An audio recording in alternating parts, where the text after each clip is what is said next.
Discord is at the heart of cross-Atlantic gaming. So today, it's sponsoring us. Come down, join us. Links are in the show notes. Now it's time for Fight For Me. Fight for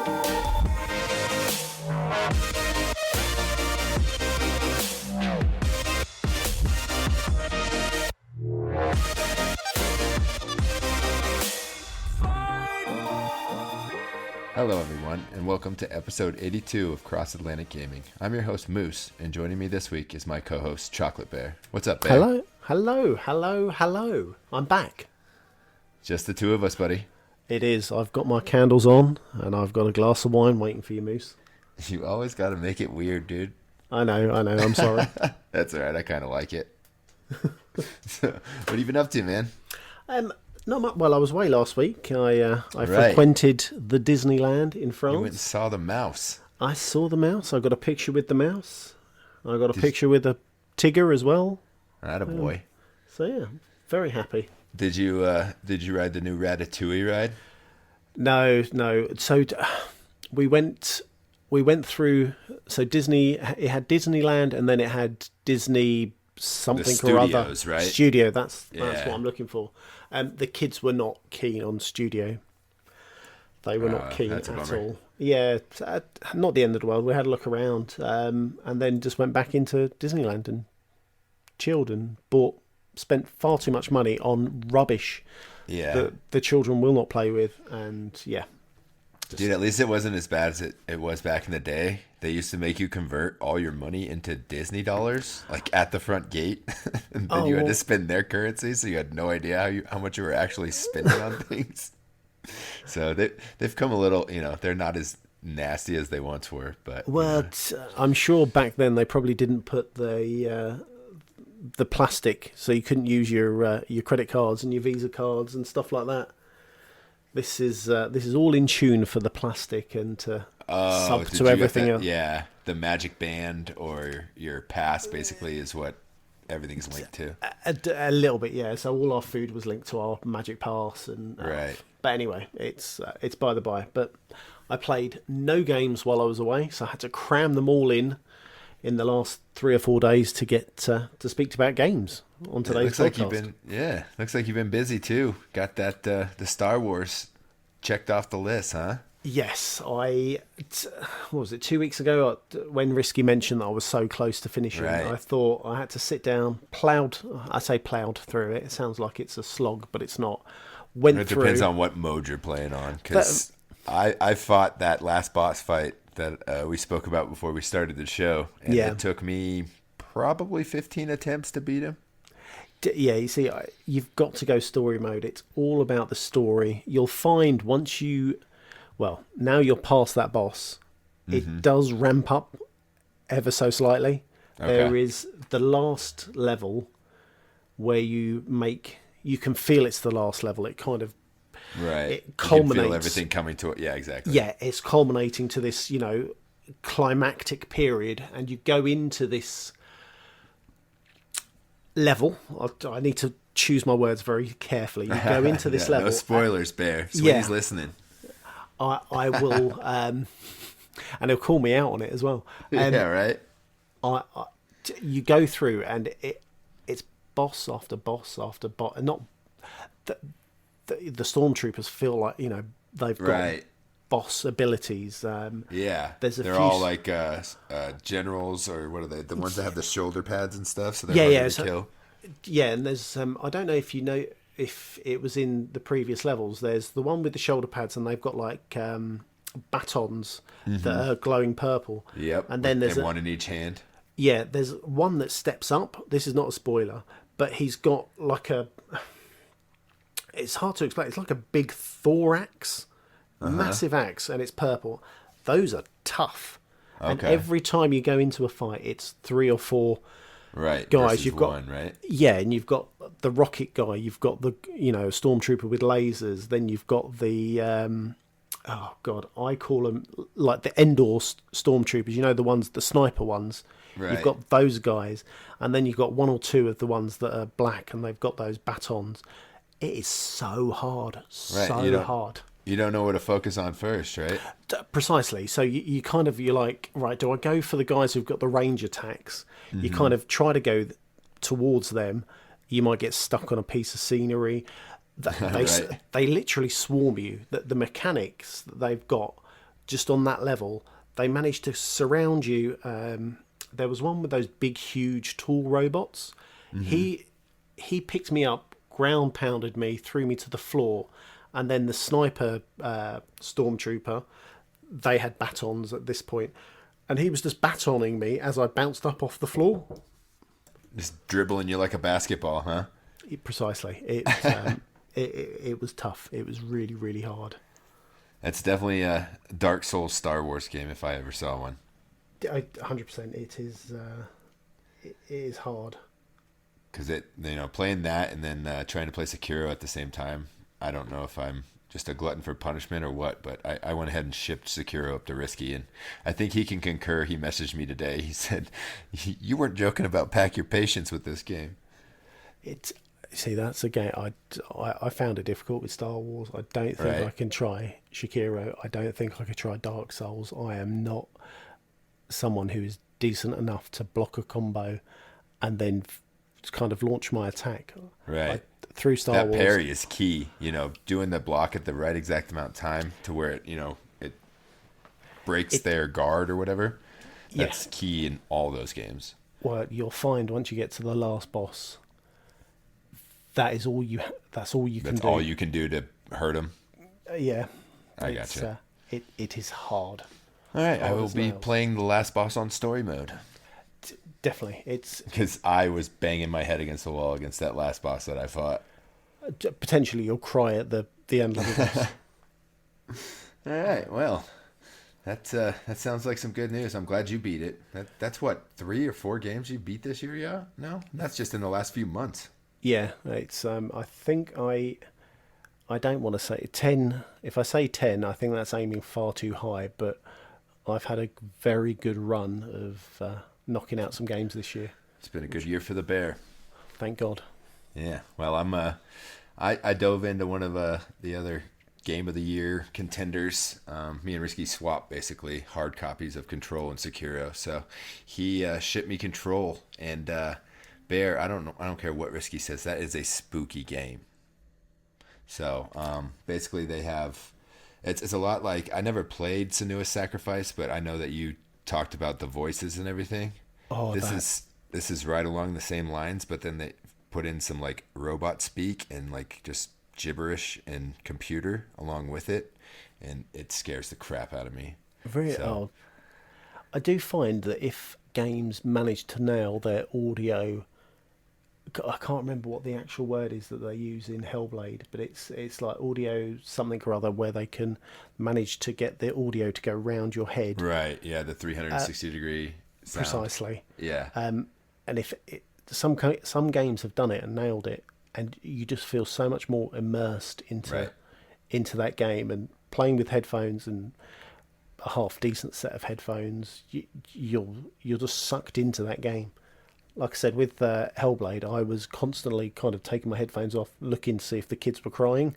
Yeah, me hearing the hell voices. Yeah, dude, Control is right up that alley. Like you hear voices, you hear whispers, you hear computers talking to you, because there's basically, you go to the Bureau of Control, and this is some arbitrary government agency that quote unquote doesn't exist, and basically they took your brother a few years ago, and finally you're trying to get to the bottom of things, and you've gone to the Bureau of Control to figure out what's going on. And once you get inside, basically the crap hits the fan, and a lot of weird things start happening, and it's almost like the building's being run by a machine. And it reminds me a lot of 2001: A Space Odyssey, if you've ever seen that movie, with the robot that's, I'm sorry, I can't do that, Michael. Is that his name, Michael? Oh, no, I don't think I've seen that. Okay, well, in it, they're on a space station, and eventually the AI of the space station just takes over everything, and Oh, God. the crew basically becomes prisoners of the ship. And this is kind of what this feels like, is the building has taken over, and you were no longer in control of anything and you were just along for the ride, and all sorts of crazy things happen. And like Risky said when he was talking about it, I'm gonna have to go back after it and read all these logs and audio files and things that I've found along the way to explain things, because I have no idea what's going on, but I play it when I wake up in the mornings, which is, for some reason, I've been waking up like between 4 and 5 in the morning, and I try to get my kids to sleep till at least 6:30 or 7. So I've got a little bit of time there, and I throw some headphones on, and I sit in the dark and play that game, and it just scares the crap out of me. Who needs coffee when you have that sort of game to wake you up in the morning? Yes, I bet you need to visit the lavatory after a game or so. Yeah, usually I take care of that beforehand, just to don't want to have any accidents. I was thinking that exact thing. So yeah, it's a great game. I suggest everybody check it out, especially if it does come to Game Pass, like our boy Phil says. But everybody at the dev says no, so we shall see. I'm hoping next year. I've just got a funny feeling it's going to kind of drop at a strange release time. You're going to have, Sod's Law. It'll be in and around Cyberpunk time, and you'll just be like, oh well. And I think it kind of came in under the radar too, because there wasn't a whole lot of talk about it, in front of it. I don't know if they didn't have much marketing budget, or they just, a lot of people love their games. They kind of have a cult following it with, what is it? Remedy, isn't it? Remedy, and the other one. I can't think of the other one off the top of my head. I had it right there on the tip of my tongue, and now I don't. But you guys know what I'm talking about. All those games have a pretty big cult following, so I didn't see a whole lot out beforehand, but I remember when it came out, and a lot of podcasts were playing it and saying it's such a great game, and don't miss it. And I missed it, so now I'm playing it now, and it's a great game, and I think everybody should check it out, especially if it does come to Game Pass. Yeah, no, definitely one I'm going to get if I can. I'll wait till Game Pass. I think so. You're playing something else that just came to Game Pass, right? You're playing some Reach with some of the people in the community? I did, yeah. So myself, Chester, Super Catrix, and Aimster, we jumped into Reach 2 days, maybe 3 days after it launched. Mm-hmm. So we jumped into the campaign. And oh my God, trying to remember the story. No idea. I was completely lost. Shoot things, right? Essentially. My one gripe about the game, or maybe the gripe about the people I'm playing with, you can team kill. Oh yeah. Oh, so you guys were playing multiplayer? You weren't. No. We were playing story mode, so you can team kill in story mode. Oh, okay. So there was a few times that a few of us were like, "Whoops, sorry." Stealing stats. Oh, I see. Friendly fire is on. Friendly fire. Sorry, friendly fire is on. Yes. So I know I got nailed a few times by Chester. I definitely got. I'm sure that was accidental, right? After he laughed and then was teabagging my cold dead corpse. That sounds like Chester. Completely. But yeah, there's certain parts.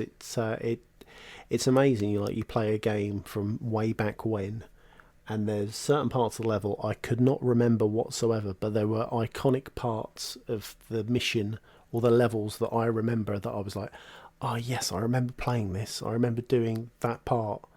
And then you kind of move forward a tiny bit and you're like, oh, I'm lost. I've got no idea what's happened.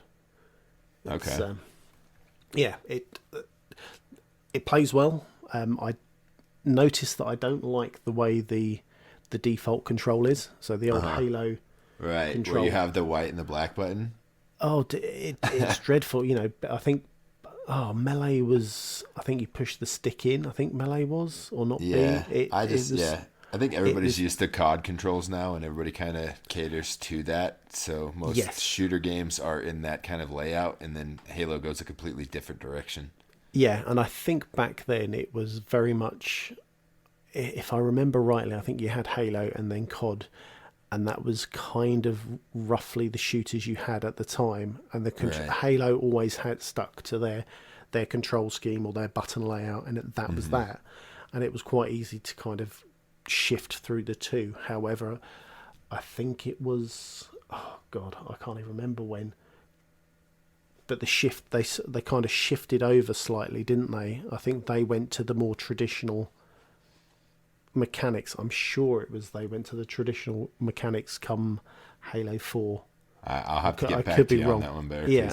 I've played all of Halo 1 about 17 times. Because that's like one of 2 games that I had my freshman year in college on my Xbox. And I haven't played any of the other iterations yet. So I plan on loading up the MCC and maybe even just running through it on my computer. So now that's on, it's on with the PC stuff, I may just play it there. And if anyone wants to jump on, let me know. Yeah, I'm sure Chester will jump on. He was loving playing Halo. Me and Amester jumped into some multiplayer, and that was quite rough. Is that crossplay between PC and Xbox? Do you know? I want to say yes, but I I'll can't. have to check into that. I can't confirm that. And then also, I heard on another podcast that people were having to pay like a premium for Reach. Was it complete? Was it included for you, or did you have to pay extra for it? For me, I didn't have to pay anything. I didn't notice that I paid anything. I think Amester mentioned there was like in English money there was a $7.99 charge. Right. Yeah, I heard that too, but I haven't actually looked into it yet. I just figured I'd just download it on my PC and not even worry about it. Yeah, I haven't noticed it. I did struggle trying to get the game loaded up and installed, but other than that, I didn't pay anything. I'll probably look back at my statements and go, oh yeah, I did get charged. Yeah, look at that. I spent money I didn't know about. Silly bear. That's why, never mind. When you have a vault full of gold that you swim in daily, it's kind of tough to keep track of couch change, right? Well, sometimes money falls out, gold bullions just fly out of the swimming pool. It's a tough life. Did you guys pay for a private guide at Disney last week?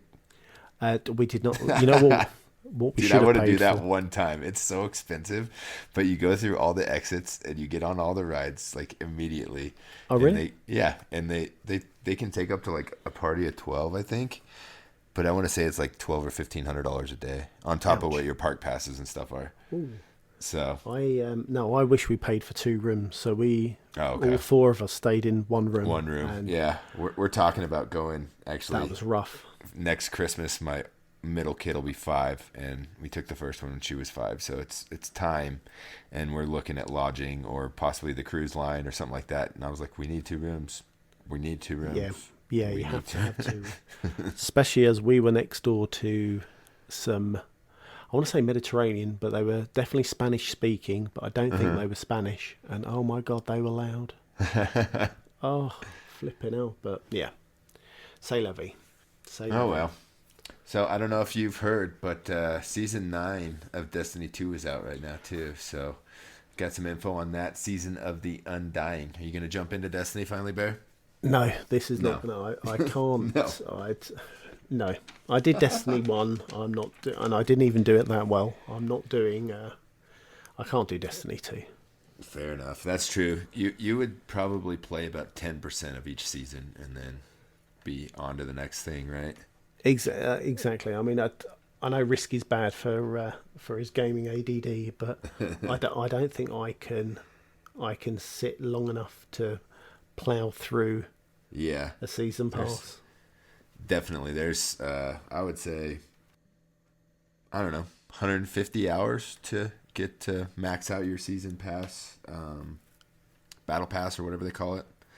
And how long is that on for? What's that, 3 months? Yep, it's December 10th to March 9th, so it's exactly 60 days. Someone's going to say, oh, that's only 2 hours or 3 hours a day, but that's still... Right. But no, that's like, that's a level a day almost, or you know what I mean? You got to be on pace to like 1.25 levels per time, or what is it, 0.75 levels per day or something like that. I'm doing quick math in my head. I could be way off, but it sounds good. And so I'm way behind already. I know Risky and Jesse and Lou and Shopa, a few of the Destiny players in our community, they've already all jumped on the season pass, and there was a way to stock up bounties from the last season to give yourself a head start on this season. I did none of that, so I'm way behind the curve at this point. But there's a new season pass. There's going to be new exotic weapons, new exotic quests, exotic emotes, everything's exotic. Ghost finishers, among other things. There's a new activity called the Sundial. It's controlled by not Warmind, the other guy, Osiris. Okay. So the guy that came from the first DLC from Destiny 2, he's back from the Curse of Osiris, and he is manipulating time. So Destiny's recycling assets. Imagine that. Well, it makes it easier for them, doesn't it? Right. But And I suppose that gives you more content, though, to, I suppose, play and enjoy. Yeah. So it's not terrible. And, you know, it brings back some of the favorites of the old Destiny 1 and 2. So I think it's a good, you know, jog through time for everybody's memory. And also there's a new Satan 14 quest line included with this. So there's quite a bit of content. You just got to go dig for it, and you got to get grinding. And then I believe tomorrow or today, when the podcast come out, it starts the Christmas celebration. I forget what they call it, Festival of the Lost, something like that. No, that's the Halloween one. It's something like that. It's the Christmas celebration, or the winter holiday celebration. I forget what it's called, but it starts tomorrow. So something similar to the Menagerie from a few seasons past will be an event that you can play in and earn all sorts of currency to unlock, you know, seasonal items. So Destiny should be fun. There, jump in.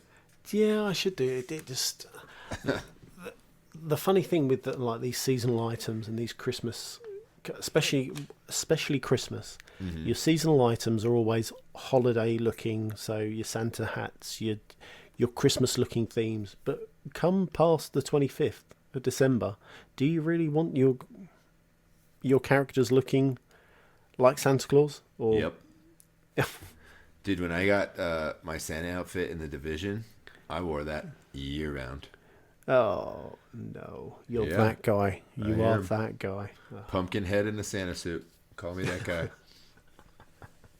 My favourite holidays all rolled into one. So, yeah. But, you know, most of your favorite games as a service type games have something going on starting this week, going through New Year's. So look for all the fun holiday games and mini games and, you know, all that cool content. So It's there. yeah, anything else you want to talk about before we move into Game Pass Roulette? No, I think I am good. Alrighty, well then let's move on.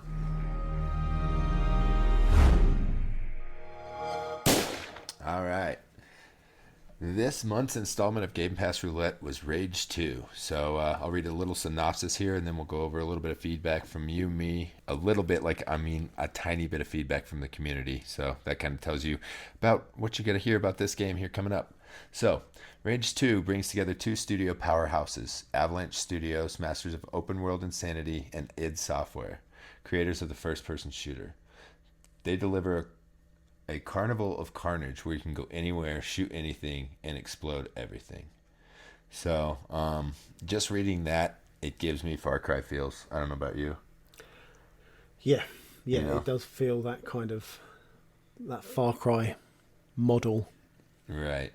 So, I played, I don't know, probably a good 3 or 4 hours of this game intermittently for the last month. And it was hard for me to stick to it. You know, I'd play an hour here, hour and a half there, and I just would have no inkling or will or itch to carry on. I didn't find myself enthralled in any sort of story. I didn't care about the NPCs. I don't know about you. You tell me, Bear. It gave me playing it kind of a Doom vibe. The way you kind of could shoot the guns. Right. It feels like a run and gun, but it feels a little bit sluggish to me in the controls. It's not like smooth like Doom, you know? No. It's a very unpolished Doom type of game. Right. You know, and this whole... I got bored in the first... I think do I spoil it? Has it been out long enough? Yeah, Can we dude, spoil this it? game's terrible. Yeah. Nobody's going to play it.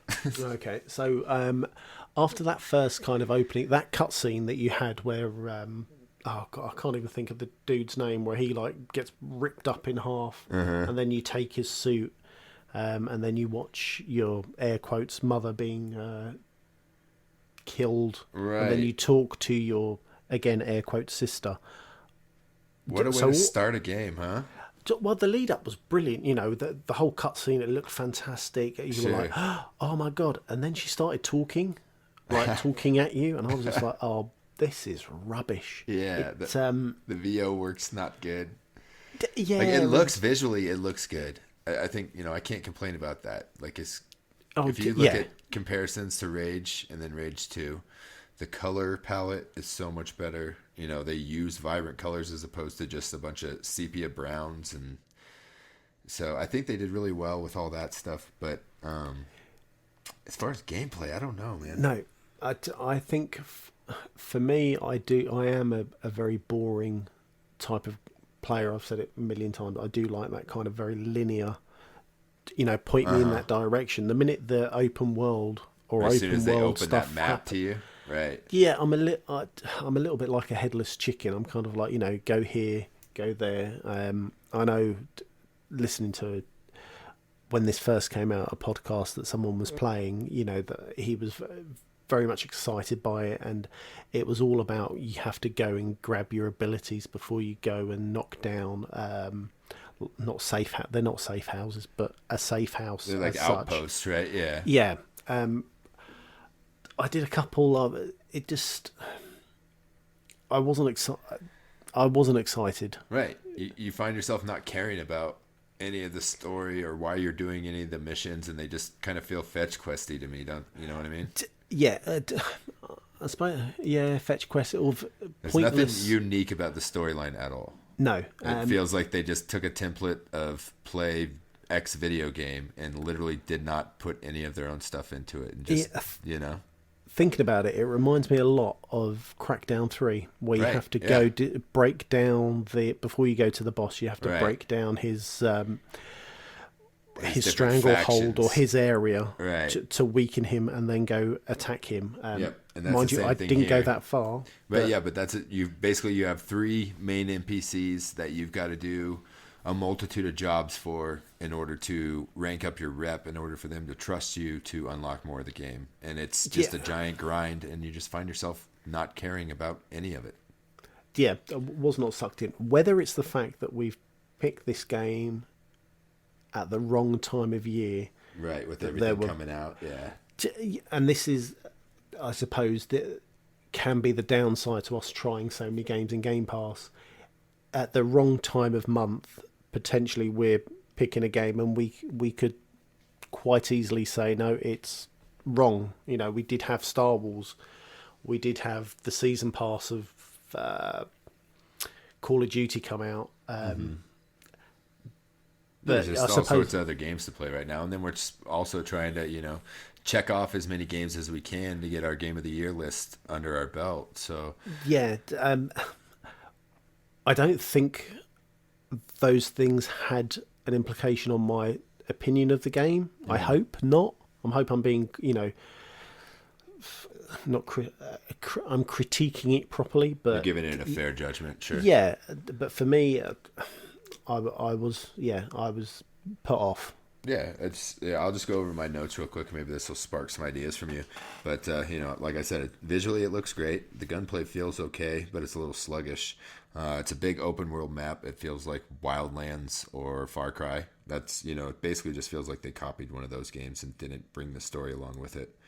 The missions are boring. The story's boring. The grind to get your rep up is a slog, and I don't want to do it. Actually, I did look up the ending, and even if you played, like, it only takes, I think, like 6 to 8 hours to actually play through the whole game, but I couldn't bring myself to doing it, and the ending is terrible. So, really? Yeah, like, you have to go save your brother, and literally, she gets to the room, spoilers, if anybody cares, she gets to the room and says, "I've got you, brother," throws him over her shoulder, and credits roll. Oh, like it makes a bit. Yeah, it's just an abrupt, just like, all right, we're out of money, we're out of time, game ends here, done. Studio shut down. So yeah, that's a bit of a the last thing is, my note said it just feels like a half-baked game. Yeah, that doesn't sit well with me, that type of ending. Right. Yeah, like I said, I think everything you've said is spot on. It was very... The controls were not polished enough. I think I vaguely remember it was a bit... I think when you got a couple of powers, it was just a bit awkward to... I'm sure it wasn't easy to use your powers either.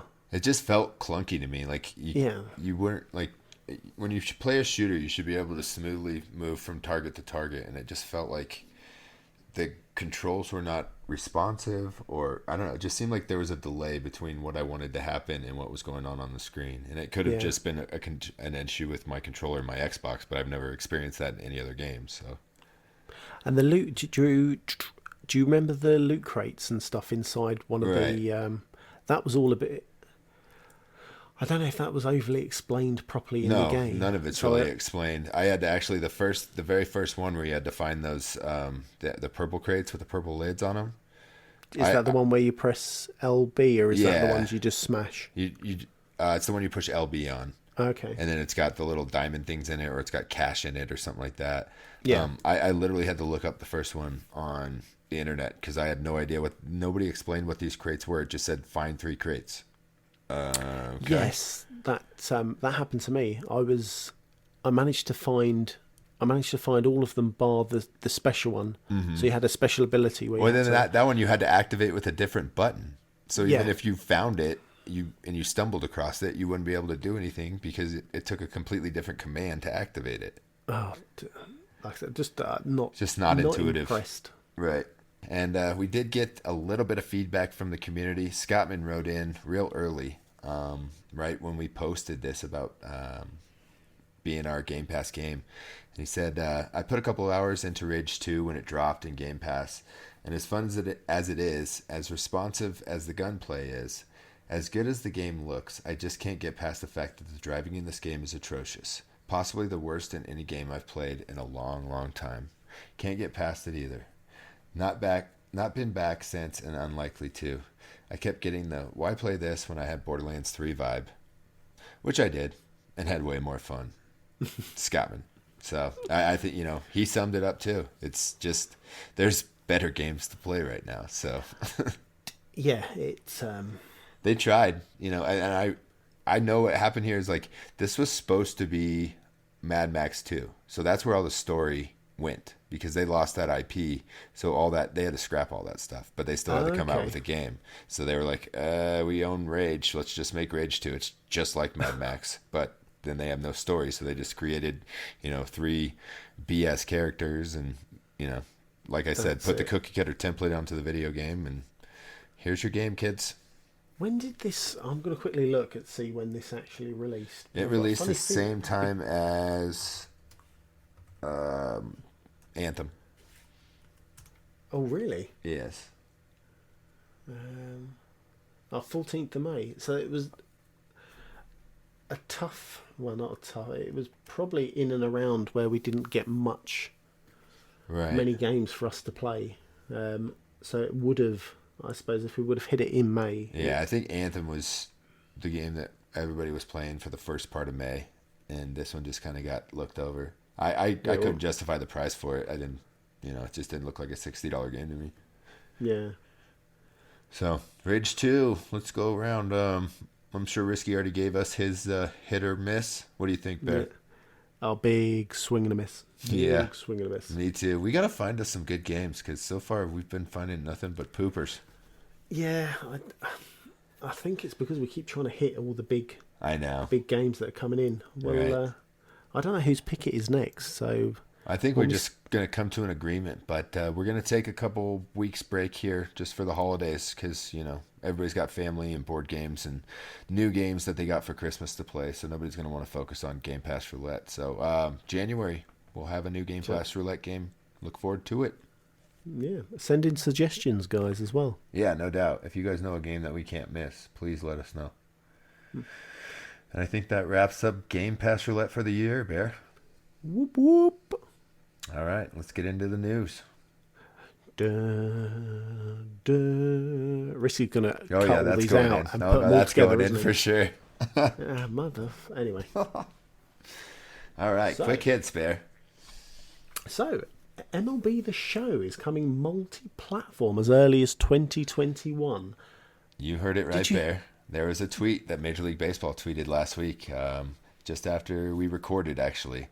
They signed a new contract with Sony Interactive, which is kind of like a wah-wah, but they will continue to make the show for the foreseeable future. The good news for everyone is that they're developing the title multi-platform for the first time. The show could be out, like you said, as early as 2021 on Xbox. Now that's a massive gain for every gamer, because baseball is such a good RPG. Like for anybody like that just loves RPG games, baseball is like the ultimate nerd game. It's all about statistics. It's all about, personal gain, you are a team, but there's no other team sport that's so focused on individualized stats. I'm sure one or two would argue about FIFA, but yeah. Well, I'm sure anything I say, somebody will argue about FIFA Bear. So, but no, I understand. I mean, this is huge, so it's a good thing for all baseball fans. Yeah, and that means my hands can stop cramping from the straight across thumbsticks finally. But I might even try one of these out. Dude, the show is a great game. It is maybe the best sports game created, but it's only on PlayStation, so a lot of people see it, but nobody on Xbox does. No, unless you're one of those two consoles family. Looking at you, Moose. Well, I'm sorry. Take 5 of your gold coins out of your vault and go buy yourself a PlayStation, Bear. Anyway, let's swiftly jog on. Right, okay. Greg Rice joining Sony Interactive. That's right. He tweeted last week, the former Double Fine VP has accepted a new role as global head of indie accounts. So me reading into this just a little bit kind of is what ID at Xbox, same type of deal. They're kind of trying to open up their own division of that and kind of nurture and cultivate indie games from the inside. Yeah, I think this is going to be good. I mean, right.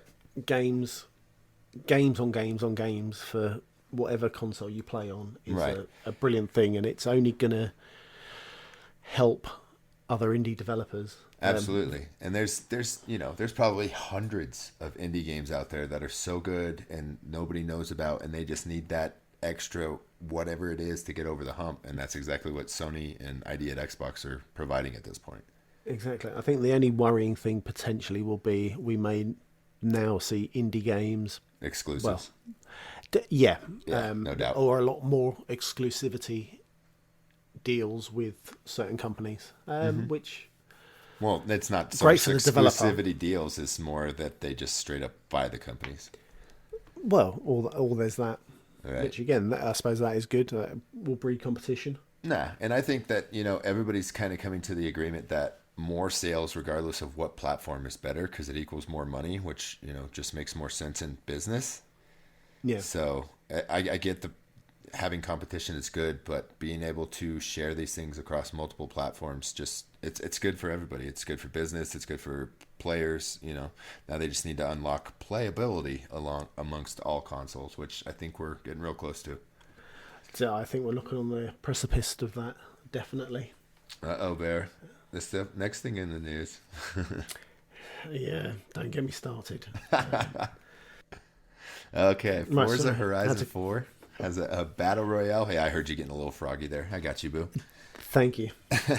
So, as of Friday, Microsoft and Playground Games dropped their all-new game mode, the Eliminator. It's a battle royale mode which, with up to 72 players, compete on the always shrinking circular map. Players battle head-to-head in a point-to-point races, and winner takes all, and losers go home. It's available for Xbox and PC, and it's a free update for anyone with the game. So, Bear, you need to get out of that tutorial, buddy. I don't think you can play this without being out of the tutorial. So I've seen a couple of people play this, and I'm never coming out of that tutorial to start with. But I don't... So when I first heard this, I automatically went, well, isn't that racing, theoretically? If you're dead last, doesn't Forza kick you out of the race anyway? It's only in Eliminator races. No. They'll let you finish 12th. Okay. It just... I don't know. I mean, people have got hyped for it. It sounds, I guess, exciting. It's a new spin. I'm excited to try it out. Like, the basis of it is you get like a 1950s or 1960s Mini Cooper. Everybody starts out with that vehicle, and then you can kind of go around the map and raid different areas for different like upgrades or different vehicles Yeah. and then you can also, if you see somebody else on the map and you get close enough to them to honk your horn, it'll immediately put you two in a one-on-one race, and it's just some point somewhere else in the center of the map, and you've got to race to that, whether it be in a straight line with your off-road vehicle or racing on the roads with your Ferrari, whatever it may be. The person who wins stays, the person who loses go homes. Wow. And the winner has a choice of either taking the car that they just beat, or taking a random roll, which could be good or bad. So say you're a level 6 car and you beat a level 3, you have the choice of taking a level 3, or you could get a random roll, and you could have anywhere, I believe, from, I don't think they drop you back down to level 1, but you could get anywhere from a level 2 to a level 10 car. So, it's a big risk reward type deal. And I don't know, I'll give it a shot for sure. Maybe even just on my xCloud, that might be a good place for it, right? Yeah, definitely sitting on the toilet. Yeah, exactly. I was just thinking it could be a good community game if we could... Right, if they could do a private server or something like that. Private server, if you can get 72 people in, or if it allows you to do the 72, or even if it allows you to do, even we got like 12 or something. Yeah. Something like that, and then you could race around and just, shoot the breeze with everyone else. It would be quite funny. Yeah, I'm gonna check it out for sure. Like I said, and maybe we could look into that if they do some private servers. We could get into community night of Forza. Maybe not just battle royale, but playing some of the other game modes too. Oh, yeah, why not? Why not, Bear? Yeah, because you're not out of the tutorial yet. Exactly, I'd have to chug along. Right, you have to sign in at somebody else's Xbox account. Definitely. Right, I'm going to go on to the next story. Naughty Dog in the giving spirit. Tell me what's happening. This is a pretty cool story. So this is from Instagram.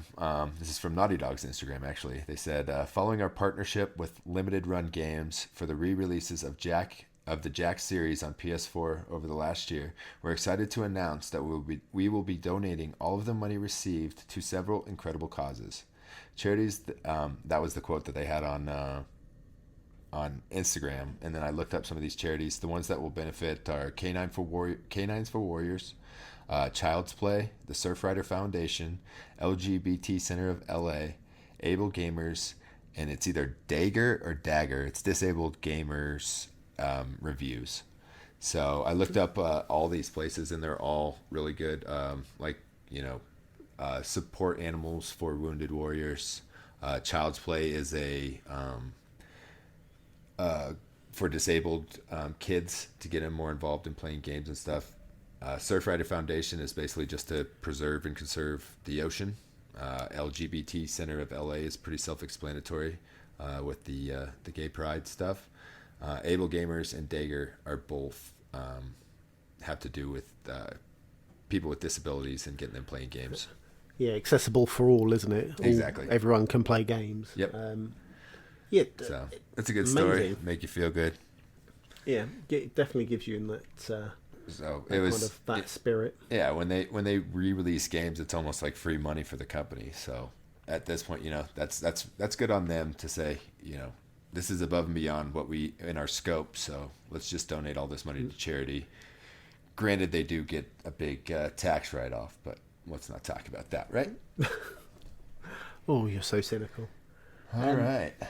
So, the Video Game Awards happened. Yes, sir. I did not watch, sir. So did you get caught up on them? I watched a few bits that were kind of big, I'd say big headlines that interested me. Right. So they're so long. That's all I can say. Well, yeah, 4 hours for something that shouldn't be 4 hours. Is that fair to say? Right. I don't think so. But that's how all award shows are, right? You got your pre-show, and then you got your 3 hours of whatever, and then everybody goes and gets drunk. Well, I was going to say, they are trying to, I suppose, mimic the kind of the Oscar-type massive award show. Mm-hmm. That's exactly what Jeff Keighley's trying to do. I think he's doing a great job of it.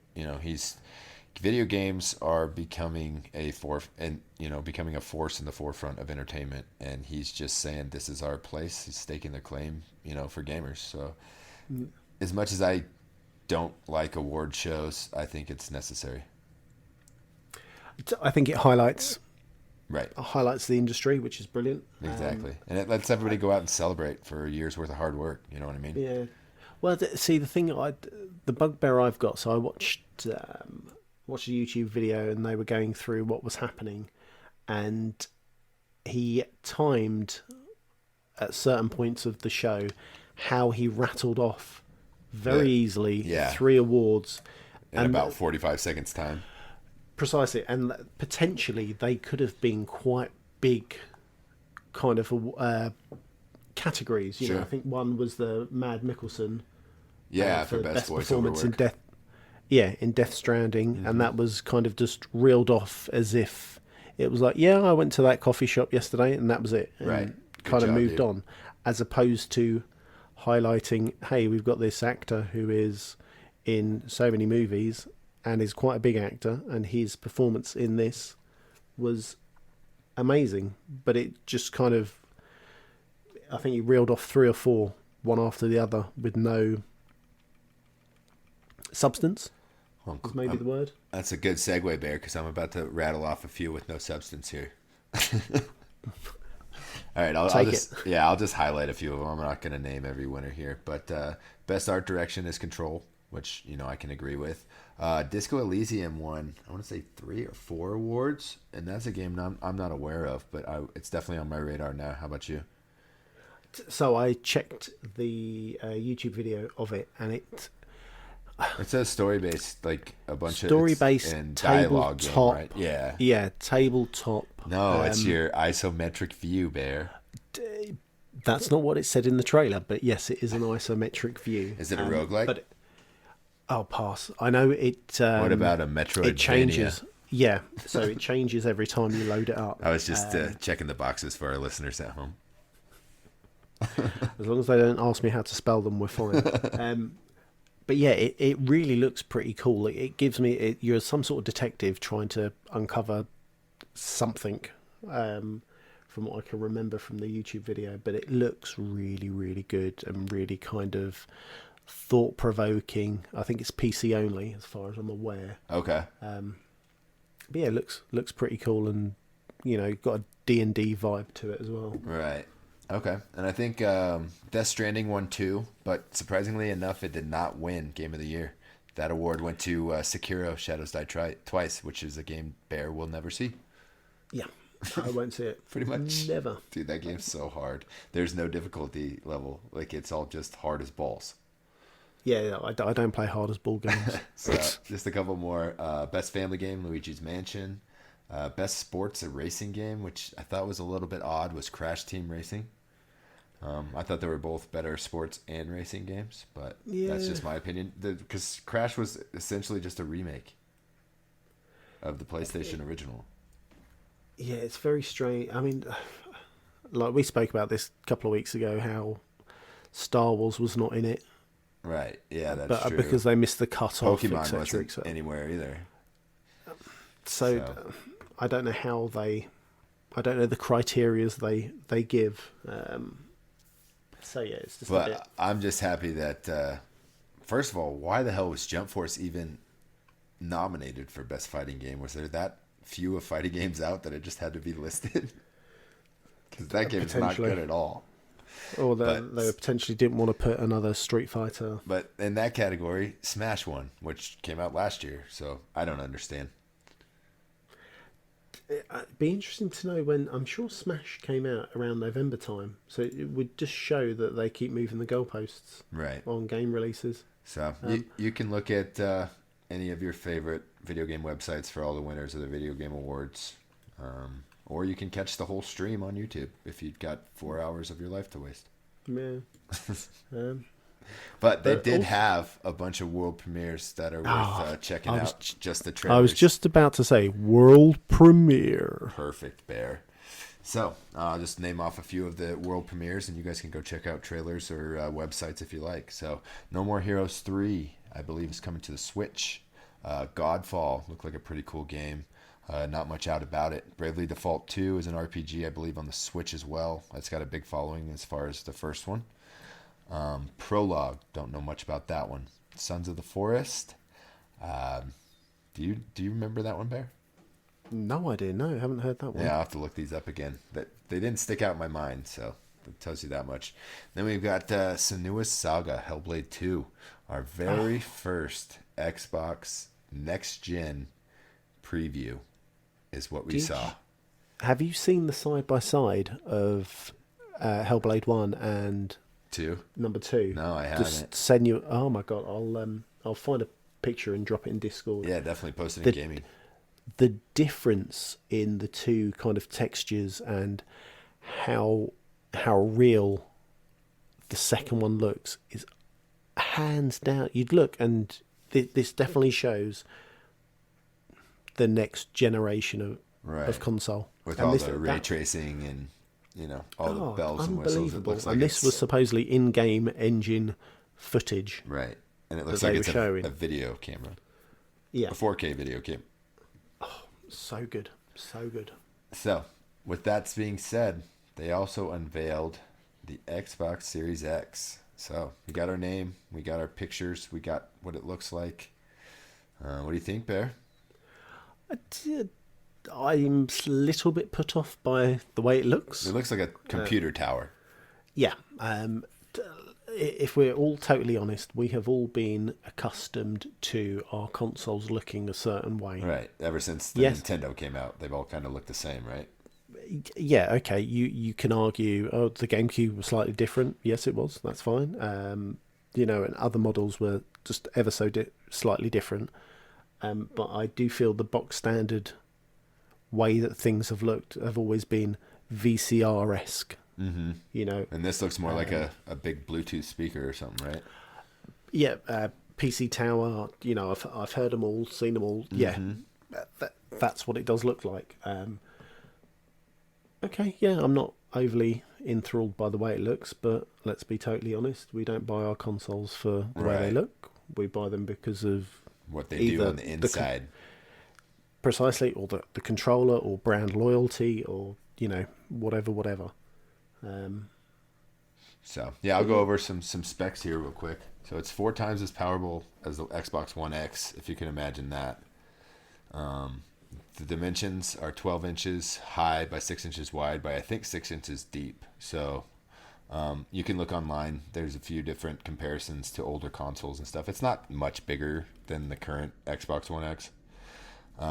Let's see. You have the ability to suspend multiple games at once, so you could be paused in one game and just jump into another one, pick up right where you left off without having to load in the game or anything like that, which is pretty cool. That's amazing. It's a new controller. It looks like the D-pad is going to be interchangeable, kind of like the Elite controller. So you'll have either the cross, or you can swap it out for the 8-way fighting pad, or whatever they call it, omnidirectional pad. It's a disc. It's going to be slightly smaller than the current Xbox One controller, which I don't know if I like that or not, because I've got giant moose paws or hoofs, or yeah, I they don't know. did say they've changed it ever so slightly, haven't they? Yeah.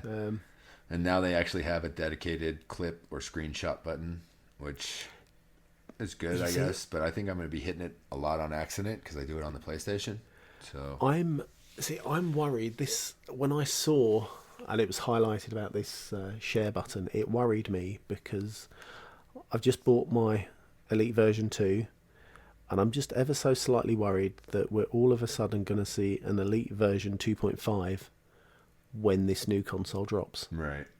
Well, I got one coming, so don't burst my bubble, Bear. But yeah, I got a good deal on it. I took advantage of the Costco deal, so I only paid $160 for it. Oh, brilliant. And then if I sell my other one, it'll be a decent deal for me. But I'm a softie, and I'll probably end up giving it to my nephew. So no, doesn't cost me any money at this point, right?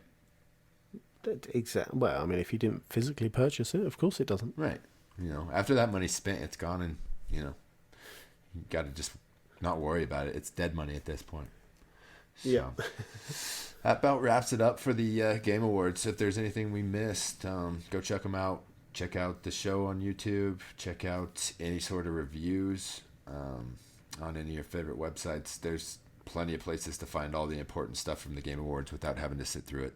So that's what I would suggest doing. Just look up, your favorite blogger. They'll have a great synopsis for you. Yep.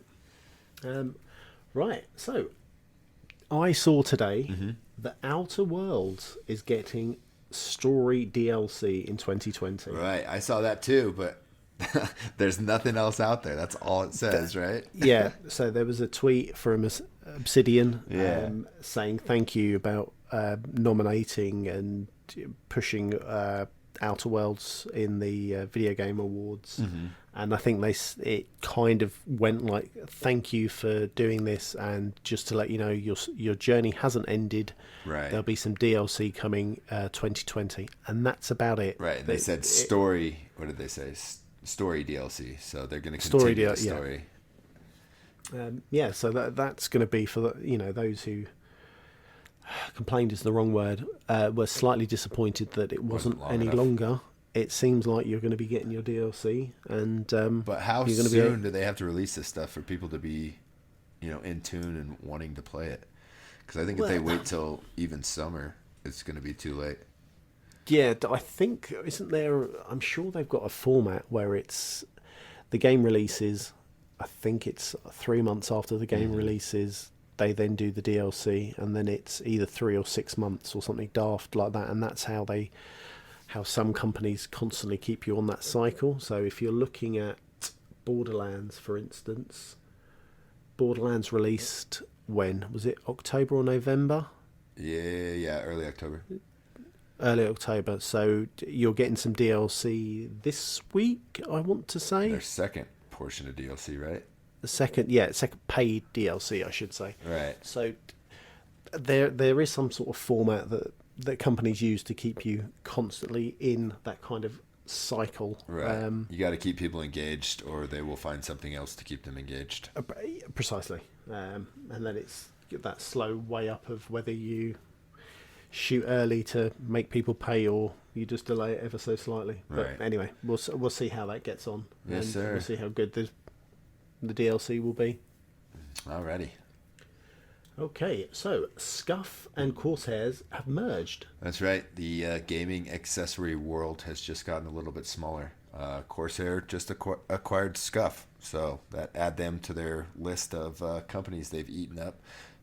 Corsair now owns Scuff, Elgato, and Origin. So getting quite a little assortment of companies there under their belt.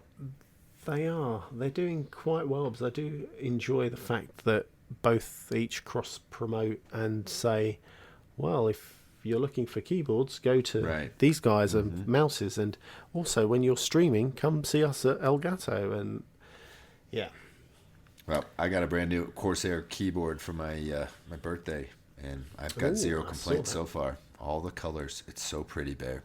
Is it? How does the clickety click go? There's no clickety click. I didn't want a mechanical one. Oh, you didn't want a clickety click so one. I just got a regular gaming keyboard. Okay. Clickety click, clickety clack. Right. Alrighty.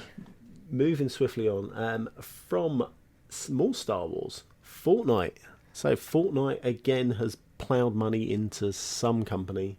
Yeah, they did. And they got some Star Wars. Not just some company, the Disney company, Bear. They own the world. If Fortnite carry on, I don't know. Right. So now you can use lightsabers and blast rifles in Fortnite.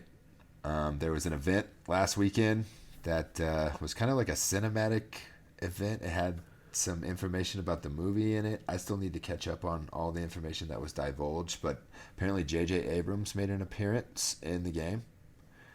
Oh, blimey. Yeah, and there's new character skins also to celebrate the new movie coming out. So you can be Rey, Finn, the Sith Trooper, and Kylo Ren, found by data miners. All this information. There's also a new glider skin. It's the First Order TIE Fighter, and I believe that if you were in on watching the live thing happened last weekend, trailer thing. Yeah, you got that new glider. So I'm not sure how you can get it now. Probably just pay money, because that's how those things work. Yeah. But so Star Wars is in Fortnite. Not sure for how long, because they only usually let these things go for about a week or two, and then they pull them right out. But yeah, it all seems to tie in with the movie release this week, doesn't it? Something happened where a TIE fighter crashed into the land, and then a bunch of stormtroopers jumped out and they were fighting, and then Ray and Finn came like running down the hill. I don't know. It's all on YouTube. You can catch it there. I suggest you do, because these Fortnite events are definitely a new thing in gaming, and I think it's a new a new era, not a new era, but a new untapped source of entertainment. You know what I mean? Because they've had live concerts at Fortnite. They've had all sorts of like live in-game events that have nothing to do with the gameplay. Yeah, I was going to say, it's like a perfect way of, not monetizing is the wrong word, merchandising or promoting that specific thing. So because Fortnite is for the kids as such, you've now pushed a load of kids to think potentially, oh, I want to go see Star Wars. The way Fortnite and the partners they work with have monopolized and kind of pushed this concurrent marketing trend is unbelievable. Yeah, absolutely unbelievable. That's they've got great guys in marketing. They've got great guys in creative that just keep coming up with more and more and more stuff. And whoever does their licensing stuff, that guy needs a raise too, because he seems to get, at the beginning of the NFL season, they had a bunch of NFL stuff. At the beginning of Star Wars, they had a bunch of Star Wars stuff. It seems like any major event that's going on, Fortnite is tapped into it. Yeah. So if all these other games as a service could just follow suit, you know what I mean? That people would still complain about something, but it'd be something new, right? Yeah, but exactly. New content's always good. It's always fun. Yeah. So I think that's it for the news this week, Bear. Well, I'm sure there was more news, because it was a giant news week, being Video Game Awards week. But that's all the stamina I had to research stories. That's fine. But we have now got new games out this week. Yes, sir. And some Game Pass games. Is it games or is it game? Okay, it's game. It's game. But allegedly it's the game. So, Untitled Goose Game is coming to PlayStation and Xbox on the 17th of December. That's today, Bear. Today. Congratulations. Go download it. That's right. So, yeah, that's out. I'd go see what all the quacks and things are all about. Honks and quacks, right? See what everybody's honking about. Honker. And then I'm going to move over to Game Pass. So, new games out in Game Pass this week. You've got Overcooked 2. You've got Pro Evolution Soccer 2020. You have Metro Last Light Redux for the PC. The Division. I believe that's the Division 2 the as first well. one. Is it just the... Okay. Let me just... No, it might be the first Keep one. going. Let me double check. I'll look it up. I'm sure it's the... No, it is the first one. Okay. Human Fall Flat even. Yep. Yeah, on the PC, that is out. We have Planetfall on the PC, and then you have Pathological 2, and that's on the Xbox and PC. And those are all out either now, or they would have been all out as of kind of the beginning part of the week. Right. Yeah, everything should be out as when the podcast was when we dropped the podcast. So we should be good. It's not a whole lot as far as new games, because it's the end of the year and people are just trying to collect money at this point. Yeah, I think if you want some like a plethora of games, it's always on the Switch, and that's always some obscure, strange game that's out. Oh yeah, eShop always has huge sales on something. If there's a game in the eShop that you want that's not a Nintendo title, it'll be on sale next week if it's not on sale this week. So. I believe someone was giving away games as well for 12 days. Oh yeah, that's right. Of the company. Epic. There we go. Because I actually went in there today and to get my free game, and Hades was on sale. So look forward to hearing about that game next week. No, fantastic. That is it, isn't it, Moose? Yeah. Have we managed to wrap this show up? I think we did it, Bear. Stick a bow in it. Yes, sir. So, as always, rate us on Apple iTunes, please. It really helps us get up the charts as far as podcasts go. More people see us, more people join our community, more fun we have. So, rate us on iTunes. If you want to keep up with us on all the day-to-day basis, come hang out in our Discord. We're all there, and we would love for you to be there too. Discord is definitely the best place to follow all things cross-Atlantic gaming. If you'd like to support the show with your hard-earned money, head over to patreon.com/CAGpodcast. Shout out to our top tier contributor again. It's Chaotic. Thanks a lot, buddy. We really appreciate it.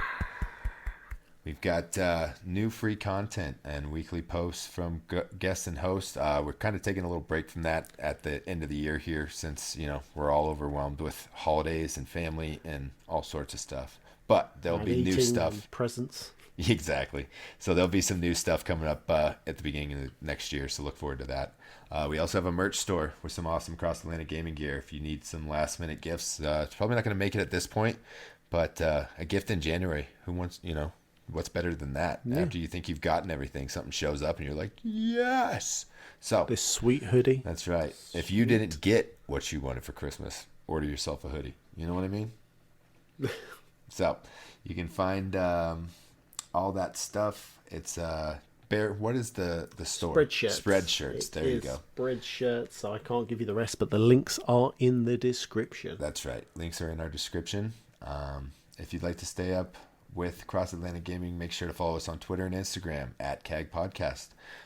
Questions, comments, concerns, you can reach out to us at cagpodcast@gmail.com.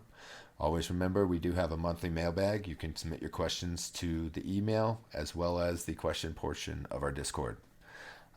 Thank you for tuning in this week's episode of Cross Atlantic Gaming. We'll catch you next week. Wait, before I do that, Bear, where do people find you? Oh, I am Chocolate Bear 80 everywhere. And I am Moosenstein 8314 all places. Now, thanks for tuning in to this week's episode of Cross Atlantic Gaming. We'll catch you guys next week for an all new episode. See ya. Later.